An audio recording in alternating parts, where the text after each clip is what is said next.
ఓం నమ శివాయ. ఓం నమో నారాయణాయ. నరదృష్టి నివారణ, సంచిత కర్మ, ప్రారబ్ధ కర్మ, ఆగమిక కర్మ, దోష నివారణ కాళభైరవాయ నమో నమః. హరి ఓం. ఓం కాళకాలాయ విద్మహే కాళాతీతాయ ధీమహి తన్నో శ్రీ నరదృష్టి నివారణ కాళభైరవాయ నమో నమః. హరి ఓం. మా ఛానల్కి స్వాగతం. చూస్తున్న వీక్షకులకు, ప్రేక్షకులకు, ప్రియ కాళభైరవ భగవద్బంధులకి స్వాగతం పలుకుతూ మమ్మల్ని ఎంతగానో ఆదరిస్తూ ఉండబడినటువంటి ప్రియ సోదర సోదరీమణుల అందరిపైనను కాళభైరవ స్వామి యొక్క జయంతి ఆశీస్సులు ఉండాలని కోరుకుందాం.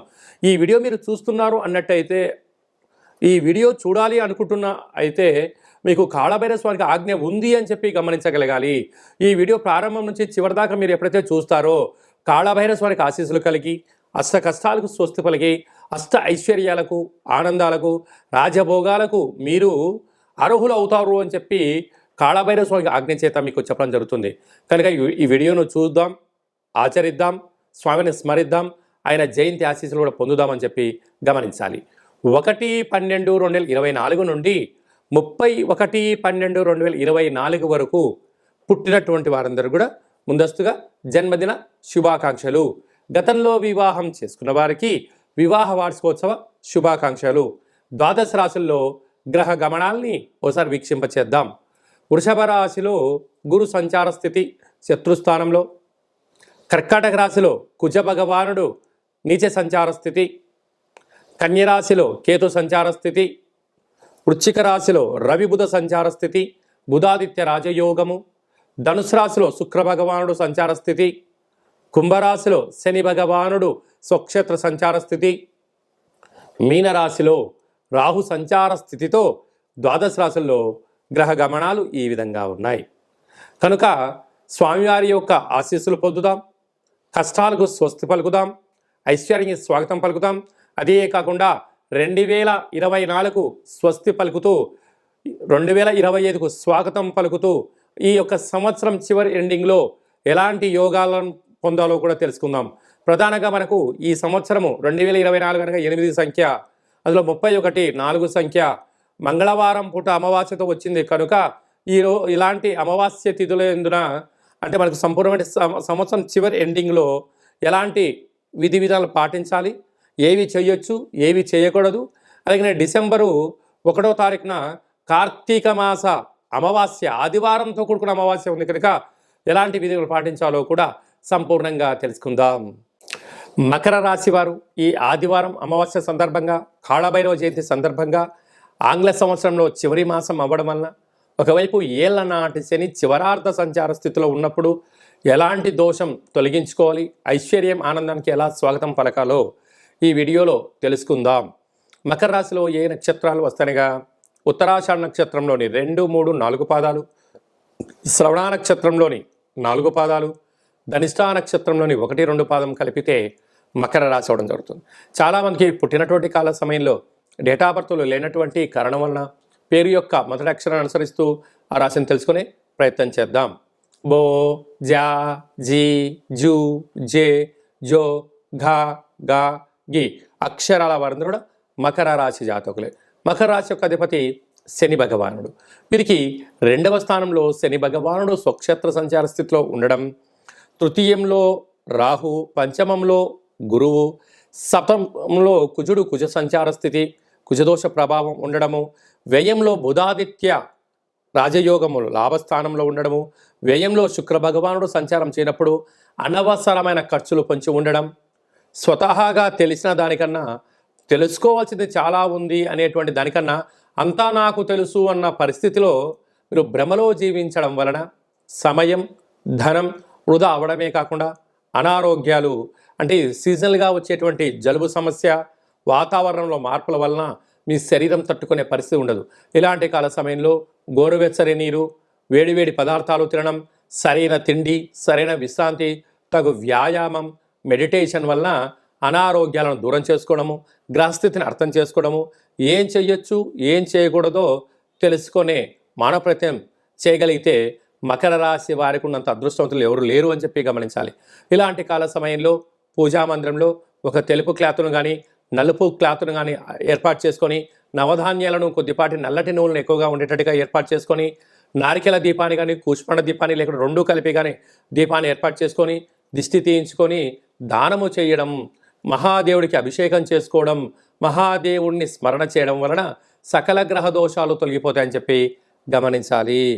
డిసెంబర్ నెల 1వ తారీఖు నుండి 31వ తారీఖు వరకు ముఖ్యమైన పండుగల గురించి క్లుప్తంగా సవివరంగా సంపూర్ణంగా తెలుసుకుందాం.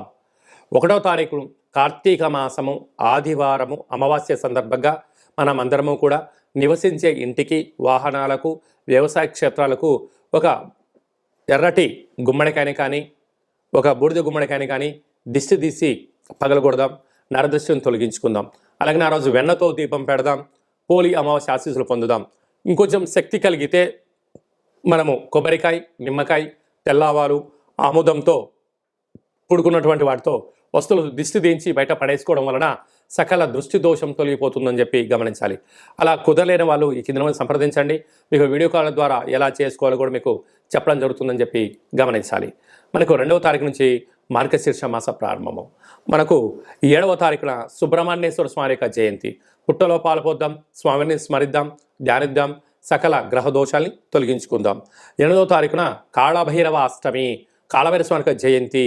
కాలాన్ని మనం శాసింప చేసుకోగలగాలి అన్నట్లయితే, కాలం మనకు అనుకూలంగా ఉండాలి అనుకుంటున్నట్లయితే, ఏ పనులైతే మనం చేస్తున్నామో ఆటంకాలు తొలగిపోవాలి అనుకుంటున్నట్లయితే స్వామిని స్మరిద్దాం, ధ్యానిద్దాం, కుష్మాణ దీపాన్ని పెట్టుకుందాం, ఒక ముడుపును కట్టుకుందాం, ఆయన ఆశీస్సులు పొంది తిరుగులేని చక్రవర్తులుగా స్వాగతం పలుకుదామని చెప్పి గమనించాలి. 14వ తారీఖున మార్గశీర్ష మాస పూర్ణిమ, దత్తాత్రేయ స్వామి యొక్క జయంతి. అత్రి మహాముని అనసూయ మాతలు కలిగినటువంటి సంతానం కనుక స్వామిని స్మరిద్దాం, గురుచరిత్ర పారాయణం చేద్దాం, స్వామి యొక్క ఆశీస్సులు కూడా పొందుదాం. అలాగే మనకు 23వ తారీఖున మార్గశీర్ష మాస బహుళ అష్టమి కనుక స్వామివారి యొక్క స్మరణ చేద్దాం, కూష్మాండ దీపాన్ని పెట్టుకుందాం, కష్టాలకు స్వస్తి పలుకుదాం.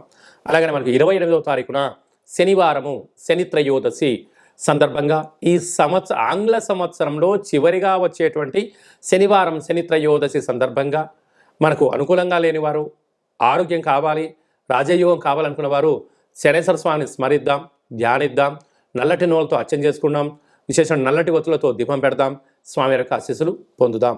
అదే కాకుండా 31వ తారీఖు అంటే 314 సంఖ్య, ఈ 2024 8 సంఖ్య, అందులో మంగళవారము.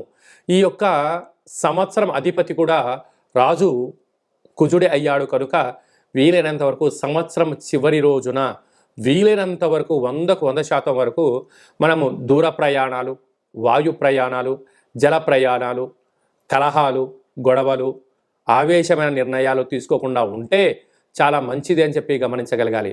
ఎందుకనగా మనం అందరము కూడా ఇయర్ ఎండింగ్ అని, ఎన్నో రకాల సెలబ్రేషన్స్ అని, ఎన్నో వేడుకల్లో పాల్గొంటూ ఉంటాం. పాల్గొన్నంత వరకు చాలా బాగానే ఉంటుంది. ఆ తదనంతరము జరిగేటువంటి అనేక మంది ఇబ్బందులను చూడడం వలన మనము బైక్ పైన వెళ్తూ ఉంటే మన వేగంగా వెళ్ళే కొద్దీ మన కళ్ళల్లోంచి 2 చుక్కలు నీళ్ళు బయటకు వస్తూ ఉంటాయి.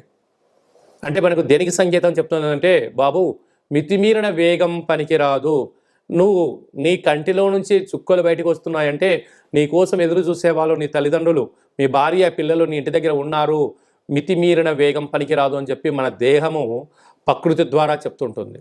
ఆ రోజు విందుల్లో వినోదాల్లో పాల్గొనడం, అరాచకమైన శక్తులతో పాల్గొనడం, అనేక రకాల ప్రమాదాలకు గురవ్వడం, అనేక రకాల వల్ల మీరు ఇబ్బంది పడుతూ మీ కుటుంబాన్ని ఇబ్బంది కలగ చేయకూడదు అనేటువంటి ఒక చిన్న ఉద్దేశంతో చెప్పడం జరుగుతుంది. కనుక అందరూ ఆయురారోగ్యాలుగా ఉండాలి, ఆహ్లాదకరమైనటువంటి వాతావరణంలో ఉండండి. వీలైనంత వరకు గొడవలకు, పంచాయతీలకు, అనవసరమైన మాటలకు, మధ్య పదార్థములకు, అలాంటి వాటన్నిటికి కూడా దూరంగా ఉండే మానవ ప్రయత్నం చేయండి. స్వామివారికి ఆశీస్సులు పొందండి. వీలైతే దైవనామము, ఆధ్యాత్మిక చింతన, వీలైతే అయ్యప్ప స్వామి యొక్క స్మరణ, కాళభైరవ స్వామి స్మరణ, ఆధ్యాత్మికమైన జీవనంలో ఆ ఒక్క పూట ఉండండి. రాబోయే కాలం అంతా కూడా మంచి కాలమే అని చెప్పి గమనించాలి. కనుక మనమందరము కూడా ఇంకనూ ఈ యొక్క డిసెంబర్ మాసంలో విజయాన్ని సాధించగలగాలి అన్నట్లయితే ఒక పాత్ర కంచు పాత్ర అంటారు. ఈ యొక్క పాత్రలో 12 రాసులు అచ్చు వేయడం జరుగుతుంటుంది. ఈ పాత్రను ఎలా ఉపయోగించుకోవాలి, అదృష్టానికి ఎలా స్వాగతం పలకాలో మనం తెలుసుకుందాం. ఇలా ఒకసారి శబ్దం చేస్తే ఓంకార శబ్దం రావడం జరుగుతుంది.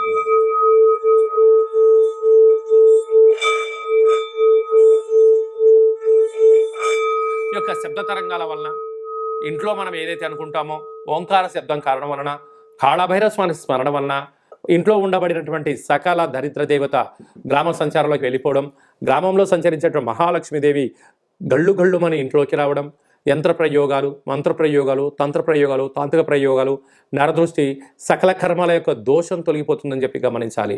ఈ యొక్క పాత్ర, కాళభైరవ స్వామి యొక్క పిరమిడు, డాలరు, కంకణము, 27 రకాల వస్తువులతో దిష్టి తీయించడం జరుగుతుంది. మీ పేరు పైన గోత్రంతో ప్రత్యేకంగా పూజా కార్యక్రమం చేయించి మీకు వీడియో కాల్ ద్వారా చూపించి స్వామివారి యొక్క ప్రసాదాన్ని, అక్షయ పాత్రను మీ ఇంటికి కొరియర్ చేయడం జరుగుతుంది అని చెప్పి గమనించాలి. ఆసక్తి గలవారు ఈ కింద నెంబర్ సంప్రదించి స్వామి యొక్క ప్రసాదాన్ని స్వీకరిద్దాం. అలాగనే ఉప్పుల యందు సముద్రపు మంచుతో తయారైనటువంటి సైంధవ లవణం ఉప్పు వేరయ్య అంటుంటారు. ఈ ఉప్పు దీపాన్ని ఇంట్లో పెట్టుకుందాం, సకల దుష్టగ్రహాలను తొలగించుకుందాం, మంచి నిద్రని, కలహాలు లేని జీవితాన్ని, ఆటంకాల జీవితాన్ని స్వాగతం పలుకుతామని చెప్పి గమనించాలి. అందుకే ఉప్పు దీపం ఎక్కడైతే ఉంటుందో అక్కడ ఐశ్వర్యము, లక్ష్మీదేవి తాండవ మారుతుందని చెప్పి కూడా గమనించాలి. అలాగనే మీ వ్యక్తిగత జాతకం తెలుసుకోవాలనుకుంటున్నారా? మీ యొక్క పేరు, పుట్టినటువంటి తేదీ, నెల, సంవత్సరం, సమయం రాసి వాట్సాప్లో పంపించినట్లయితే 100 సంవత్సరాల జాతకాన్ని వ్రాసి మీకు పంపించి పుట్టినప్పుడు గ్రహ గమనాలు ఎలా ఉన్నాయి, ప్రస్తుతం ఎలా ఉంటున్నాయి, రాబోయే కాలంలో ఎలా ఉంటున్నాయో సవిరంగా తెలియజేయడం జరుగుతుంది. చాలామందికి పుట్టినటువంటి కాల సమయంలో డేటా ఆఫ్ బర్త్లు లేనటువంటి వారికి మీ పేరు యొక్క మొదటి అక్షరాన్ని అనుసరిస్తూ ఆ రాశిని తెలుసుకొని ప్రయత్నం చేద్దాం. అది తెలియచేసి రమణ శాస్త్రం ద్వారా భూత, భవిష్యత్, వర్తమానాన్ని గవ్వళ ద్వారా కాళభైరవ ఉపాసన చేత మీకు తెలియజేయడం జరుగుతుందని చెప్పి గమనించాలి. మన యొక్క దేవాలయంలో ఎవరైతే జాతకం, జ్యోతిష్యం చెప్పించుకుంటారో వారికి కాళభైరవ స్వామి యొక్క పూజ, అర్చన, అభిషేకము, దీపము, ముడుపు కట్టి మీకు వీడియో కాల్ చూపించడం జరుగుతుందని చెప్పి గమనించాలి. అందుకే మీ అబ్బాయి కానీ అమ్మాయి కానీ తరచుగా ఎంత ప్రయత్నం చేసినా వివాహం అవ్వడం లేదు. ఎందుకు అవ్వడం లేదు? జాతకంలో ఎలాంటి ఇబ్బందులు ఉన్నాయి, ఎలాంటి అమ్మాయి వల్ల యోగం కలుగుతుందో మీకు తెలియజేయడం జరుగుతుంది. అలాగనే మీ అప్పుడే పుట్టినటువంటి మీ యొక్క చిన్నపిల్లలకు ఆధ్యాత్మికమైనటువంటి పేర్లు ఎలా పెట్టుకోవాలి, ఆ నక్షత్రం యొక్క స్థితిగతులు తెలియజేయడం జరుగుతుంది. కనుక ఈ వీడియో ప్రారంభంలోనే చెప్పడం జరిగింది. ఈ వీడియోని ఎవరైతే చివరిదాకా చూస్తారో వారికి కాళభైరవ స్వామి ఆజ్ఞ ఉంటేనే చూస్తారు. కాళభైరవ స్వామికి ఆశీర్వాదం వలన అష్ట కష్టాలకు స్వస్తి పలుకుతూ అష్టైశ్వర్య స్వాగతం ఎలా పలుకుతారో మీకు ఈ వీడియోలో అర్థమైందని అనుకుంటున్నాను. అందరి పేరును కాళభైరవ స్వామికి ఆశీస్సులు ప్రసాదించాలని కోరుకుంటూ ఆశీర్వచనం. ఓం శతమానం భవతి శతాయు పురుష సతేంద్రియ ఆయుష్యేవేంద్రియే ప్రతిష్టతి ధనం ధాన్యం బహుపుత్రలాభం శత సంవత్సరం దీర్ఘమాయు సర్వే జనా సుఖినో భవంతు లోకా సమస్తా సుఖినో భవంతు. సర్వం కాళభైరవ జయంతి దేవత కాళభైరవ దేవతార్పణమస్తు. హరి ఓం. ఈ వీడియో మీకు నచ్చినట్టయితే లైక్ చేయండి, షేర్ చేయండి, మా ఛానల్ని సబ్స్క్రైబ్ చేసుకోండి. మేము చేస్తున్న ఆధ్యాత్మిక వీడియోలు అందరికన్నా ముందు మీరు చూడాలనుకుంటున్నట్లయితే, అందరికన్నా మీరు మొట్టమొదట అదృష్టవంతులు అవ్వాలి అనుకున్నట్లయితే ఈ వీడియోను షేర్ చేసి భగవద్బంధులకు, మిత్రులకు చేరవేయండి. మీరు ఎవరి క్షమాన్ని కోరుకుంటున్నారో లేక మీ క్షమాన్ని ఎవరితో కోరుకుంటున్నారో ఈ ఆధ్యాత్మిక సమాచారం చేరవేసి కాళభైరవ స్వామి ఆశీస్సులు పొందగలరు.